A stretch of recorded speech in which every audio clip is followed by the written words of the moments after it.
Hello students, I am Rajesh Kumar Singh from Divine Public School, Monapur, Gorakhpur. Let's proceed on the next chapter of the Snapshots Mother's Day by J.B. Priestley. Before explanation of this paragraph, let's see its reading. Doris, did you fall or hit yourself with something? Mrs. Pearson coldly. No, but I will hit you with something, girl, if you don't stop asking silly questions. Doris stares at her open mouthed, ready to cry. Doris, oh, this is awful.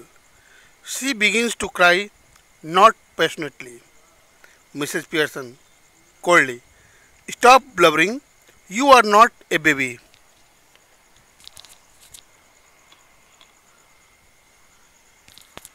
If you are old enough to go out with Charlie Spence, you are old enough to behave properly. Now, stop it. George Pearson enters left. He is about 50, fundamentally decent but solemn, self-important, pompous. Preferably, he should be a heavy, slow-moving type. He notices Doris tears. George, hello, what's this?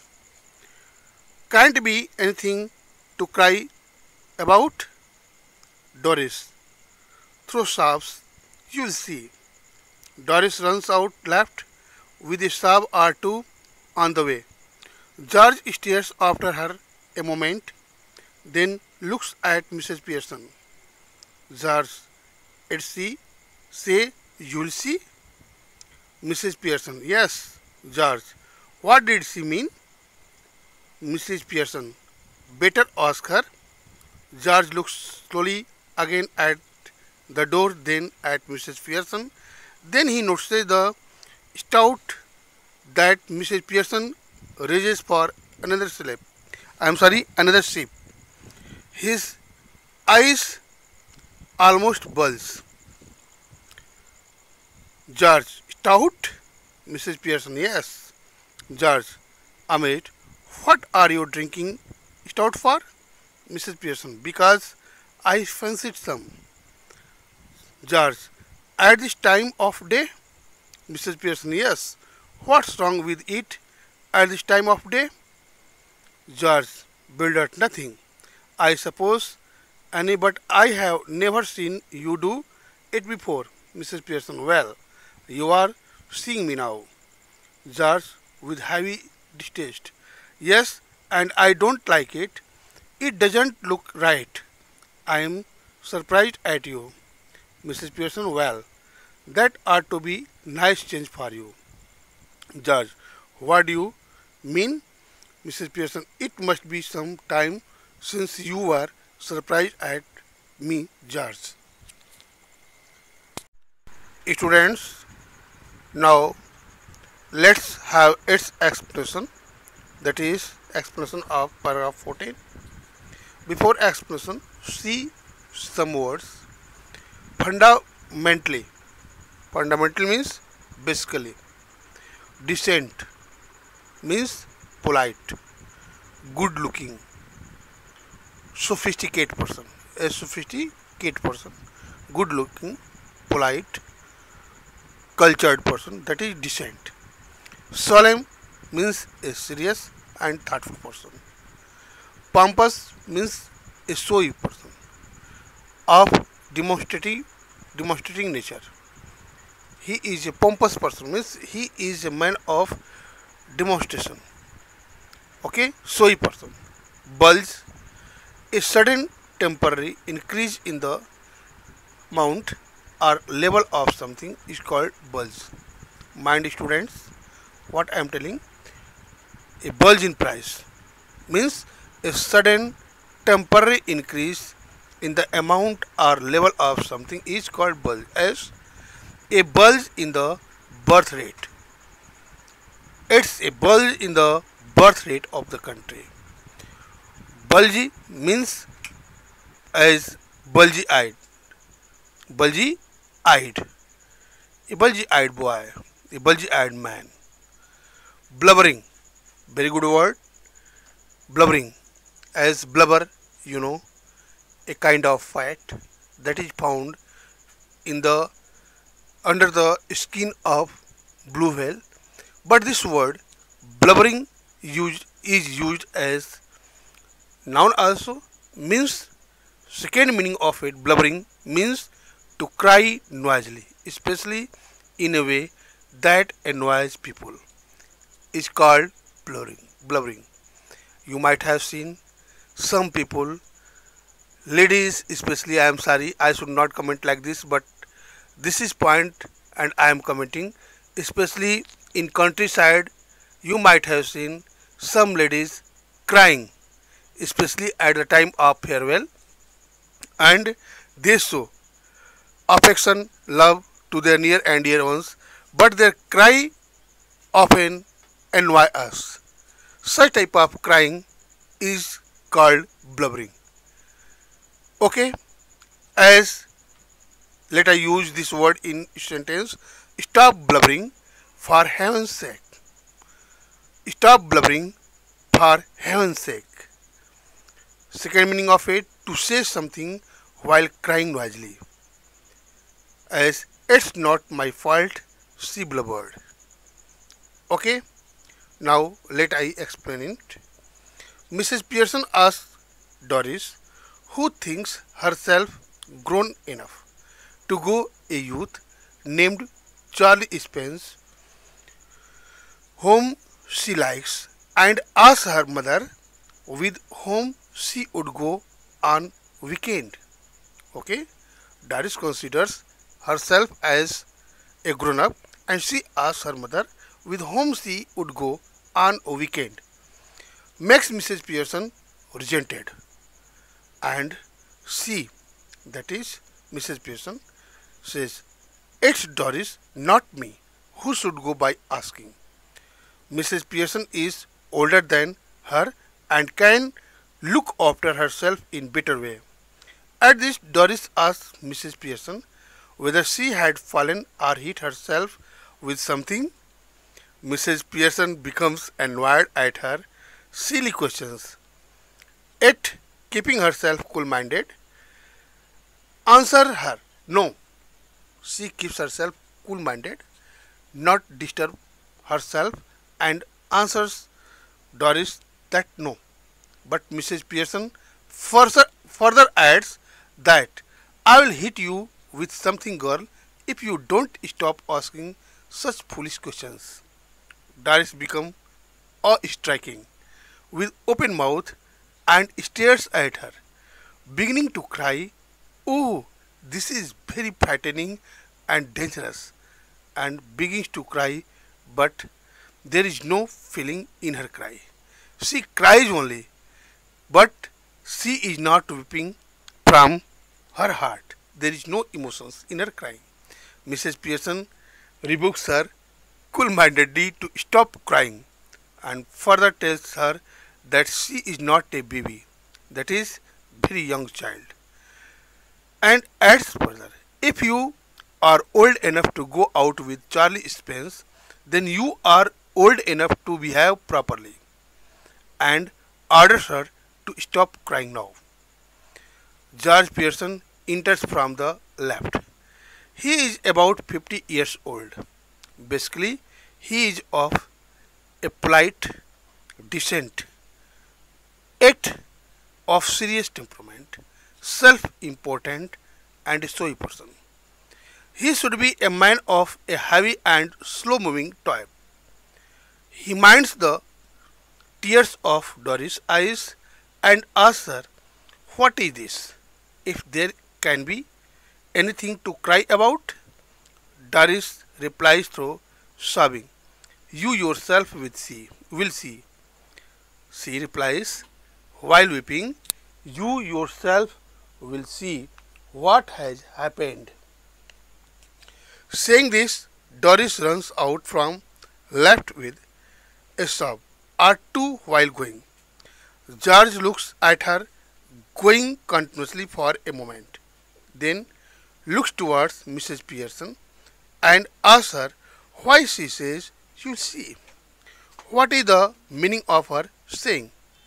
Mrs. Pearson replies him in affirmative and advises him better ask her. George looks again at the door, then at Mrs. Pearson slowly. Then he notices the bottle of wine that Mrs. Pearson has raised for another sip. Her eyes appears bulging, that is coming out due to excess of drink. George asks Mrs. Pearson with surprise, "Do you drink wine?" Mrs. Pearson answers in affirmative, "Yes." George asked with Mrs. Pearson amazingly, "Why you are drinking?" George asks with his wife, Mrs. Pearson, "Why are you drinking wine?" Mrs. Pearson replies, "Because I like some kind of it." At this, George asks her, "At this time of day?" George asks Mrs. Pearson, "You are drinking, but at this time of day?" Mrs. Pearson says, "Yes," and asks him what is wrong at this time of day if she drinks wine. Bewildered, George says, "Nothing, no wrong with it. I suppose, Annie, I have never seen you drinking wine before today." Mrs. Pearson tells him, "Okay, if you have not seen me before, then you are seeing me now." Then George Pearson exhibits a heavy dislike at her behavior and says, "You may be right, but I don't like it. That is, drinking wine doesn't look right, doesn't look decent. I am surprised at you, Mrs. Pearson. I am surprised at you." And then Mrs. Pearson expresses her own point that her behavior as well as drinking wine should be a nice change for him. George asks her what she wants to say by a nice change for him. Mrs. Pearson gives her logic that he should be surprised at her behavior time to time. So it's a nice change for him.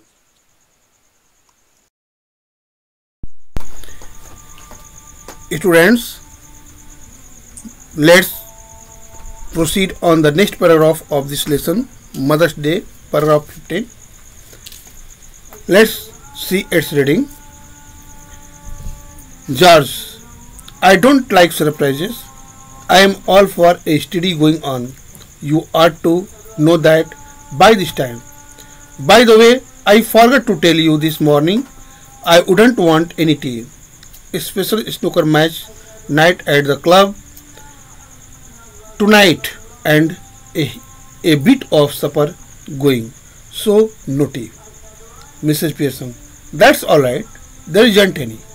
George, astonished, you mean you don't get any ready? Mrs. Pearson, yes, and a good thing too, as it's turned out. George, aggrieved, that's all very well, but suppose I had wanted some? Mrs. Pearson, my goodness, listen to the man, annoyed because I don't get a tea for him that he doesn't even want. Even tried that at the club? George, tried what at the club? Mrs. Pearson, going up to the bar and telling them you don't want a glass of beer, but you are annoyed because they haven't already poured it out. Try that on them and see what you get. George, I don't know what you are talking about. Mrs. Pearson, they would laugh at you even more than they do now. George, indignantly, laugh at me? They don't laugh at me. Mrs. Pearson, of course they do. You ought to have found that out by this time. Anybody else would have done. You are one of their standing jokes. Famous. They call you Pompey Ompy Pearson because they think you are so slow and pompous. George, horrified. Never. Mrs. Pearson, it's always beaten me why you should want to spend so much time at place where they are always laughing at you behind your back and calling you names, leaving your wife at home night after night instead of going out with her who doesn't make you look a fool. Cyril enters with a glass of milk in one hand and a thick slice of cake in the other. George, almost dazed, turns to appealing. Students, now before proceeding on the explanation of this paragraph, let's see some words. I know you might have known it, yet I am explaining as the game snooker. It's a kind of game played on a special table covered in green cloth, in which two people hit colored balls into holes at the sides and corners of the table with cues, that is long sticks. Did you understand? Students, snooker, a game played on a special table covered in green cloth, in which two people hit colored balls into holes at the sides and corners of the table with cues. Cues means long sticks. It's used as a verb then to make it impossible for someone to do what they want to do. Okay? Next word, aggrieved. Aggrieved means showing anger and unhappiness because you think you have been unfairly treated. Is aggrieved, right? As an aggrieved tone of voice. An aggrieved tone of voice. When this word aggrieved is related to law, often in court of law, the advocates plead before the judges that my client Mr. Fla has a grievance, he is aggrieved. Okay, so in court of law, then this word is used as having suffered as a result of the illegal actions of someone else. Then this word aggrieved is used. Indignant means expressing anger and surprise because you feel insulted or unfairly treated. Then it is called indignant. Okay, means you express anger and surprise because you feel you have been insulted or treated unfairly. Then there is a kind of indignation in you. As Harish was indignant at the suggestion that he might need help. Now let I explain this paragraph. As Mrs. Pearson tells George that it must be sometime since you are surprised at me. At this, George replies he doesn't like surprises and further says that I like to go on continuously, and it is true. This must be realized by you by this time. He further tells her that I forgot to inform her this morning that I wouldn't want any tea. There would be a special snooker match at the club today at night. Due to this match, there would be an arrangement of light supper. So, due to this, he would not have any tea. Mrs. Pearson tells George that it's no problem, that's alright. As there is no any tea, George gets surprised and asks her whether she means there is no tea ready for him this time.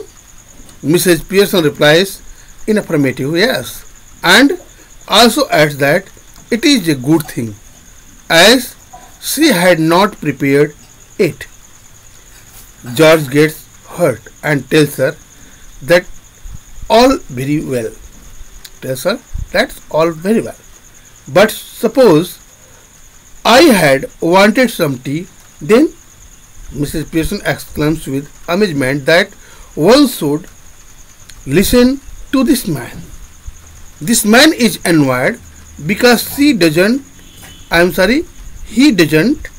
get a tea ready for him that he doesn't even want. This man is annoyed because his wife doesn't get tea ready for him. The tea that he doesn't even want. She further adds that did he ever try to get his wish fulfilled without asking in the club? George asked Mrs. Pearson what he tried at the club. What he tried at the club? Mrs. Pearson explains her point by giving example of beer bar. She tells him, suppose that you go up to the bar and tell the waiter that you don't want a glass of beer, but you are annoyed because they haven't already poured the wine in the glass. And she advises him to try this idea on them and see what you get from them. George tells her, that is Mrs. Pearson, that he doesn't know what she is talking about.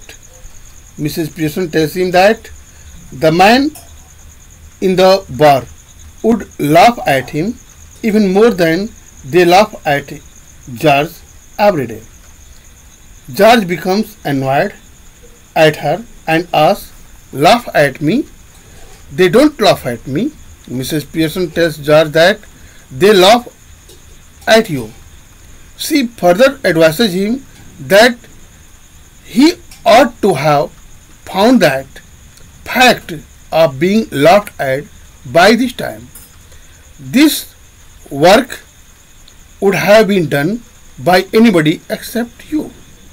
She further comments that you are one of their object of a permanent jokes. Now you have become famous among them, an object of jokes. Those men at club call you Pompey Pearson, that is a fat and showy Pearson. A fat Pearson and a showy Pearson, because those men think that George is very slow at work and shows what he is not. George becomes afraid and exclaims that it's never. Mrs. Pearson tells George that it has always pained her.